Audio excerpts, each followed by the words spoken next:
All right, good afternoon. As you know, our Secretary General continues his travels, and he's currently in Mongolia, in Ulaanbaatar, which he told journalists today in a press conference can be a symbol of peace in a troubled world. He said he was visiting to express the UN's full solidarity with Mongolia. He underscored that in a world with dramatic geopolitical divides and where conflicts proliferate everywhere, Mongolia, as an area free of nuclear weapons, is an example for other countries to follow. There is only one way to be absolutely sure that nuclear war is impossible, he said, and that is if there are no nuclear weapons. The Secretary General also expressed his gratitude for the Mongolian peacekeepers for their service in U.S. peace operations around the world, often in the most challenging settings. Earlier today, he met with President Ukna of Mongolia and other senior officials with whom he discussed the geopolitical situation in the region, the challenges Mongolia faces as a landlocked country, and Mongolia's efforts to tackle climate change. He also took part alongside youth and peacekeepers in a tree planting event for Mongolia's 1 billion trees campaign. This campaign is one of the things Mongolia is doing to address climate change and desertification in its land. The Secretary General also visited a nomadic family and learned about their way of life, and also met with a group of beneficiaries from UN projects, including women entrepreneurs and youth activists. Staying on the nuclear file, Izumi Nakamitsu, the High Representative for Disarmament, today delivered a message on behalf of the Secretary General at the 77th anniversary of the atomic bombing of Nagasaki. In that message, the Secretary General said that the use of nuclear weapons against Hiroshima and Nagasaki caused a humanitarian catastrophe that is unique in history. It heralded the dawn of a new era in which humanity could bring about its own extinction. In the message, the Secretary General said that the Russian invasion of Ukraine reminds us that we are at any time just minutes away from possible annihilation. Meanwhile, he added, dangerous rhetoric and nuclear threats demonstrate that these are weapons of brinksmanship and coercion. In the times of high tension and low levels of trust, he asserted, we should draw on the lessons of Nagasaki. Disarmament, reconciliation, and the pursuit of peace are the only way forward for all our sakes. Update for you on Gaza, where our colleagues from the Humanitarian Office report that the ceasefire brokered by Egypt and the United Nations on Sunday has been holding so far. Humanitarian partners are responding to the needs of affected families through cash assistance and the provision of non-food items. The UN Relief and Works Agency for Palestine refugees is providing services as usual with no disruptions as reported.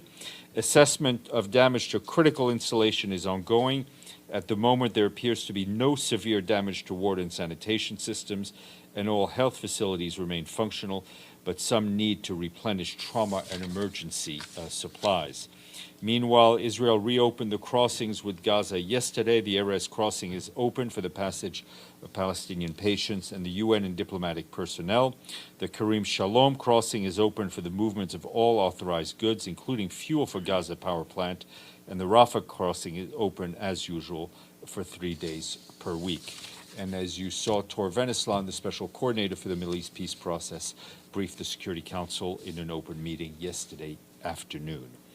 Turning to Ukraine, our humanitarian colleagues there tell us that over the weekend they delivered about 40 tons of critical relief supplies to people living in heavily impacted cities of Chasiv Yar, Siversk, and Soledar in the Donetsk Oblast.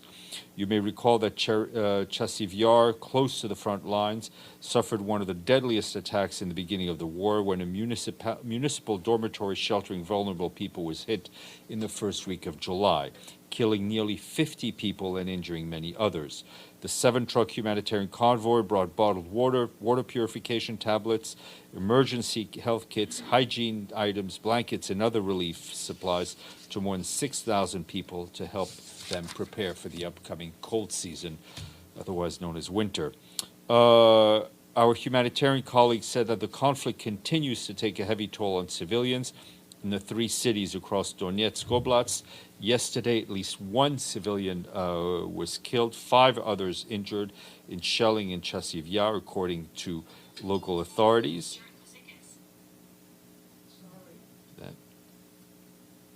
That's okay. People who remain in Seversk, mainly the elderly and those with limited mobility, are spending their days in shelters, hiding from constant bombardment. People from Seversk and Soledar who were in Chasiv Yar told our colleagues that they face tremendous challenges accessing safe water, cooking, food, and shelter due to the destruction of homes. We, along with our partners, still have not been able to reach areas beyond the control of the Ukraine government, despite extensive efforts and ongoing engagement with all parties to the conflict. We call on all those parties to urgently facilitate the delivery of critical humanitarian assistance to the people who have been hardest hit by the war. Another update from Ethiopia: the World Food Programme and UNHCR, and joined by the Ethiopian government, today appealed for $73 million to provide food rations to more than 750,000 refugees in Ethiopia over the next 6 months. They warn that WFP will completely run out of food for refugees by October, just around the corner. Due to protracted funding shortfalls, the World Food Programme has already been forced to cut rations for 750,000 registered refugees living in 22 camps and 5 sites in hosting communities in Afar, Amhara, Benishangul Gumuz, Gambela, and Somali and Tigray regions of Ethiopia. Food insecurity amongst refugees has risen as a result of the cuts and is even further compounded by the current global limitations to food availability, economic shocks, rising cost of food and energy, the fallout of COVID-19, and conflict and insecurity. Vladimir Voronkov, the head of the UN Office for Counterterrorism, briefed the Security Council this morning. In opening his remarks, he told Council members that it seems like every time he appears before the Council to deliver the Secretary General's report, something big happens before it. This time, he said, it's the death of Ayman al-Zawahiri. In the winter, it was the Daesh attack in al-Asaka, and last August, the Taliban takeover in Afghanistan.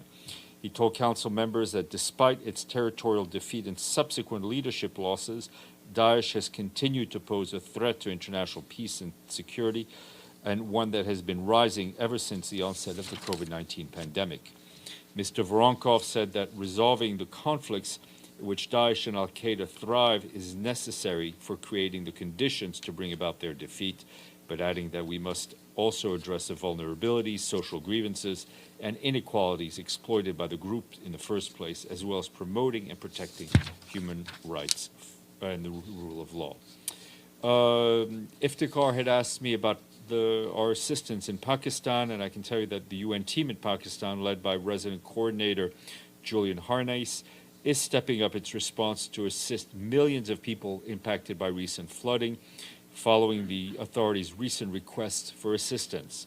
The UN, Mr. Harnais visited the flooded areas last week and met with officials and impacted people.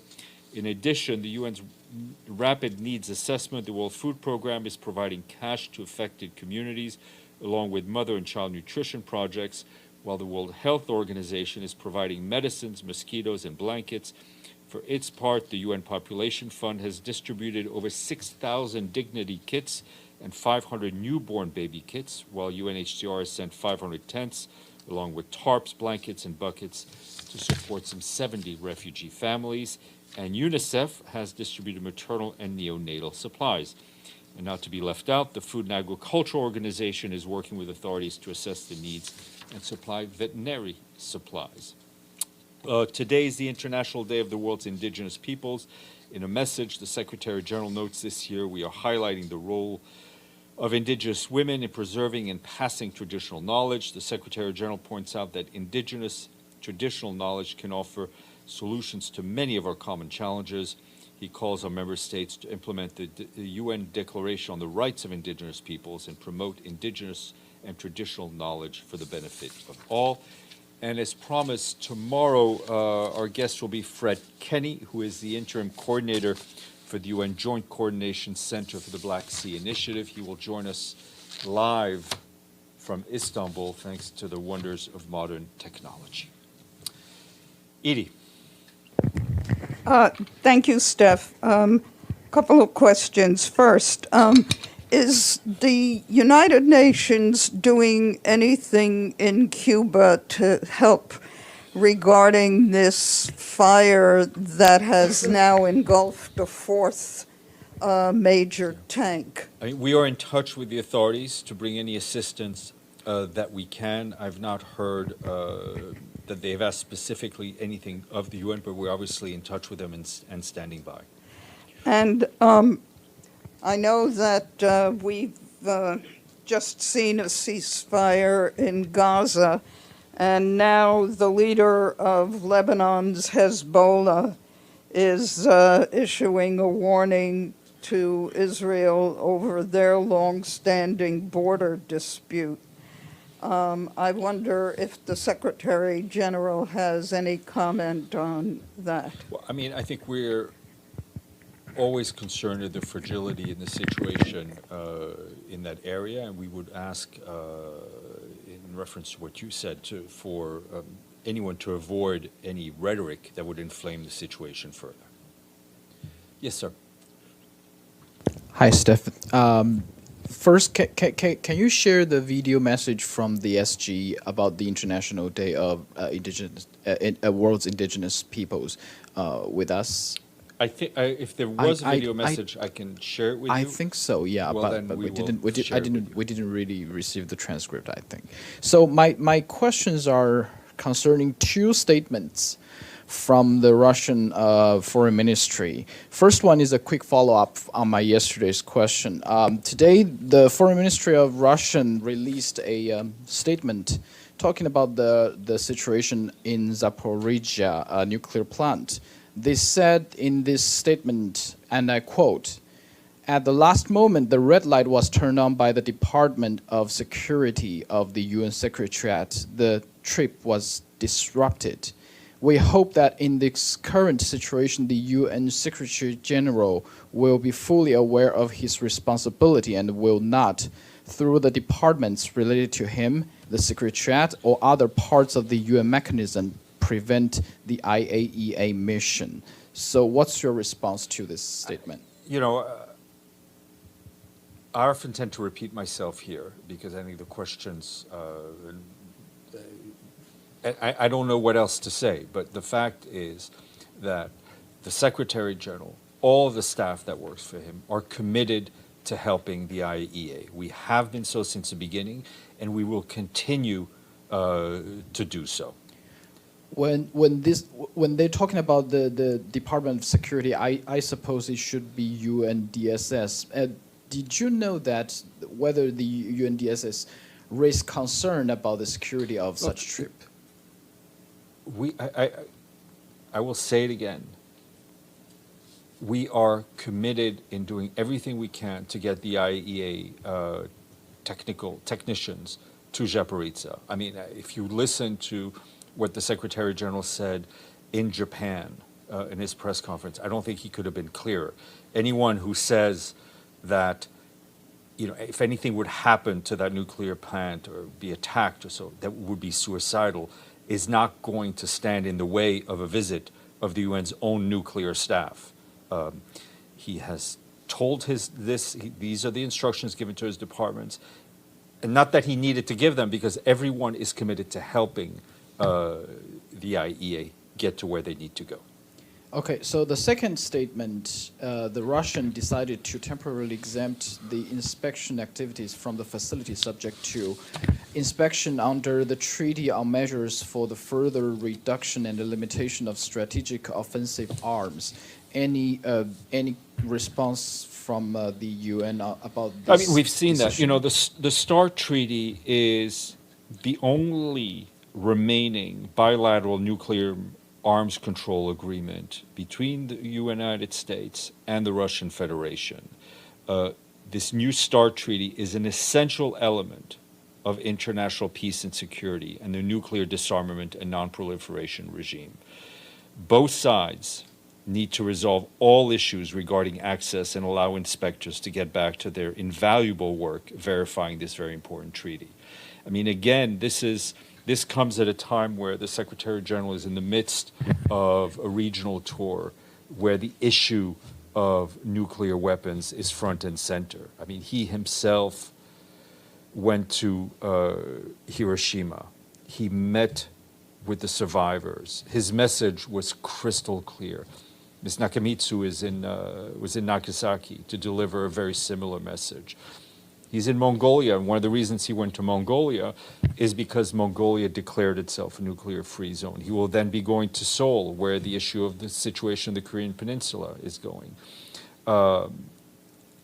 This New START treaty is real. As I said, it's the last remaining agreement between two of the world's most powerful nuclear powers, and I think it's the responsibility of all involved to ensure that it is fully implemented. Kirsten, and then a couple questions related to the Palestinian occupied territory. First of all, Nablus, this morning there was Israeli forces in the West Bank killed a leader of the Al-Aqsa Martyrs Brigade. Any reaction to that and the impact that that's having on the situation there? I mean, we're obviously very concerned about the increased violence that we've seen in the occupied West Bank, including the killing today of 3 Palestinians in Nablus and 1 in Hebron following clashes with Israeli security forces. For the Secretary General, he calls on all sides to demonstrate calm and calls on the relevant authorities to carry out independent, transparent investigations into all deaths and injuries. And I think, you know, the message delivered by Mr. Venesland yesterday was, again, like one of fragility. I guess technically that's not part of the ceasefire since it's not. No, but Gaza. I mean, there is the ceasefire is one thing, and we're very happy. It is holding that humanitarian goods and fuel are able to flow into Gaza, but there is we're talking about a general area which is fragile in itself. You gave an assessment earlier about the damages. It sounds not as extensive as last year's conflict, but I'm wondering if there's a price tag that the UN can put on recent attacks in Gaza. Have any UN properties been destroyed or damaged? UN UN-funded structures. In total, going back, I mean, is there a price tag that you can put on the damages for the UN? There is no, in terms of UN-funded and UN premises, I'm not aware of any damage done to those premises during this particular round of the conflict. And past rounds? There have been instances where UN property has been damaged. You know, if you want to look back, I don't know how many years, but we can try to come up with that figure. But at this point, no. And one last follow-up. After last year's May conflict between Israel and Gaza, donor fatigue was cited as a concern. We're hearing about it with Ethiopia in the wake of Ukraine and COVID and rising prices. We're hearing that raising money is a problem. Are you concerned for Gaza in particular and the Palestinian occupied territory that who's going to pay for rebuilding? I mean, donor fatigue is real, right? And we're seeing across the board. We're seeing on one hand donor fatigue. We're seeing on another hand increased humanitarian needs, whether it's through conflict, like Ukraine or like Gaza, whether it's natural disasters in parts, especially parts of East Africa. So we're always concerned, and when humanitarian needs are generated through actions of man, should we say? Should Israel be financially responsible in Gaza as the occupying? We would like to see solidarity across the board for Palestinians. Yes, sir. Thank you. I have a couple of questions about the grain deal.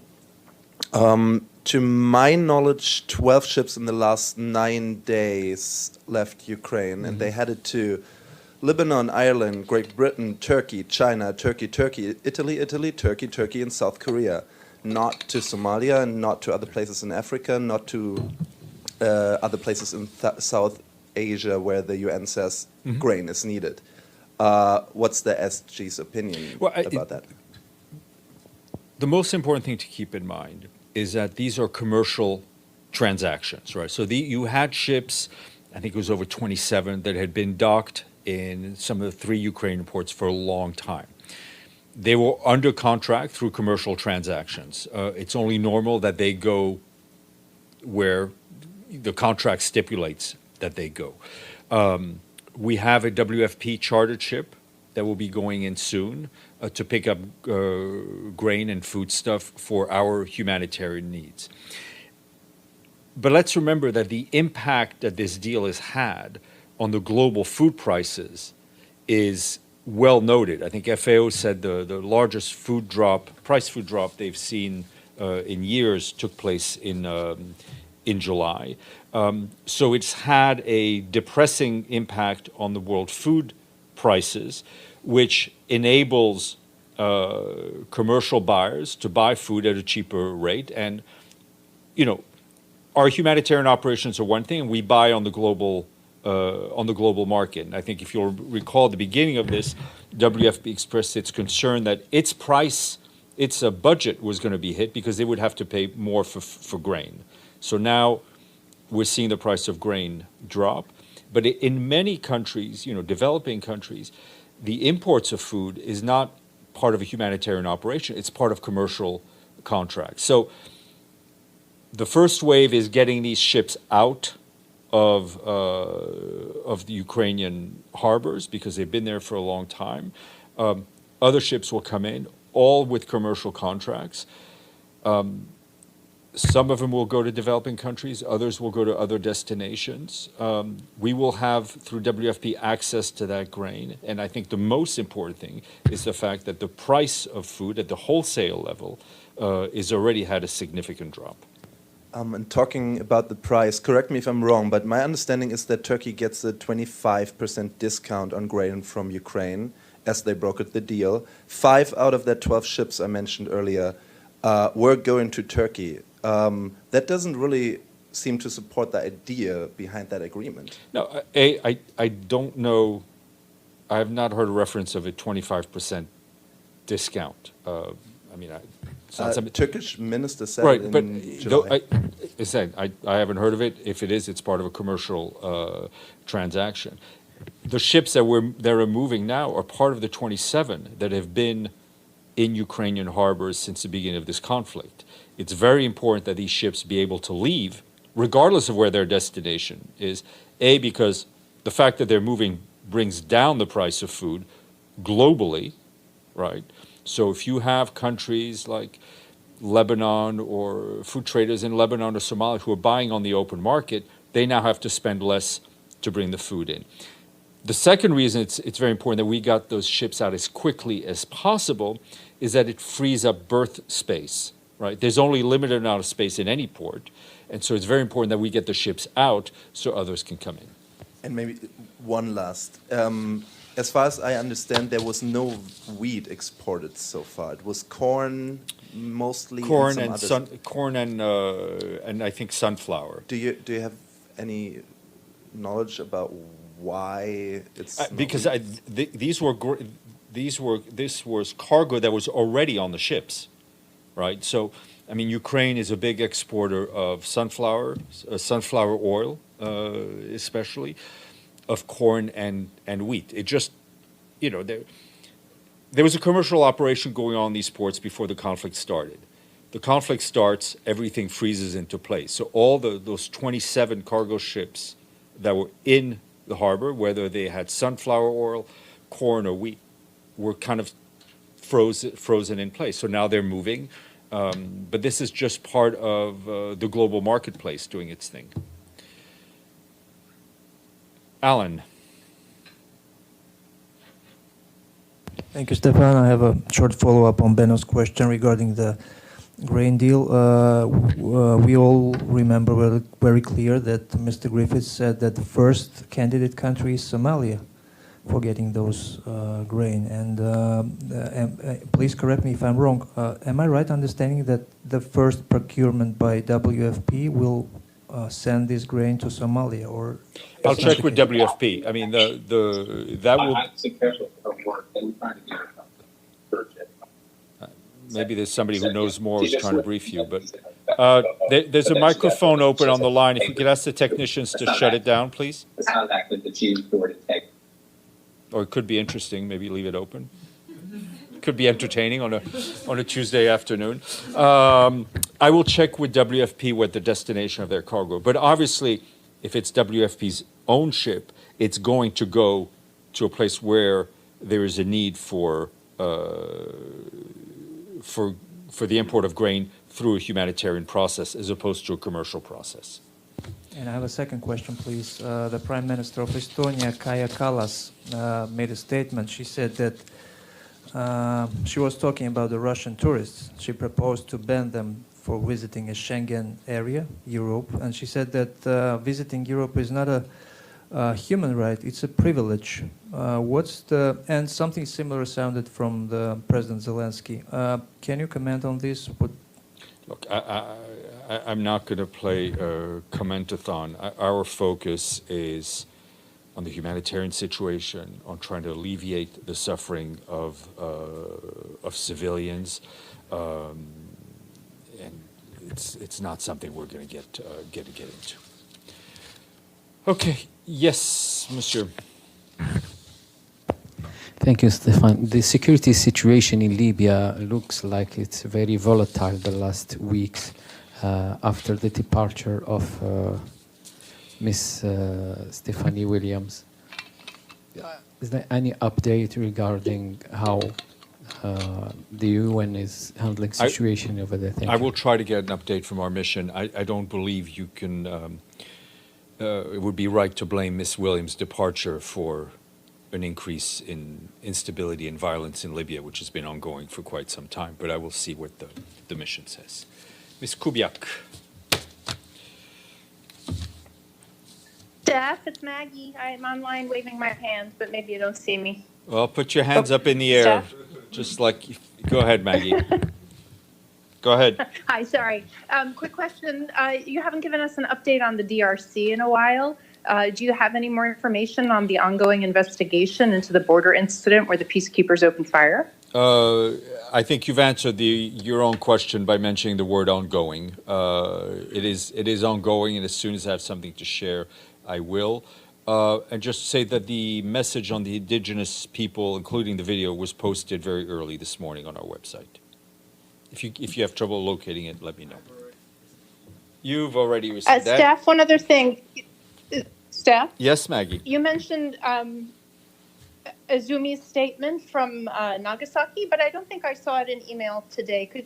Is it somewhere online or did you guys circulate it from your office? I'm sure it's on the interweb somewhere. I'm sure it's on the interweb somewhere. We will make sure it is, and otherwise, if you send me your address, I will hand deliver it to you, Maggie.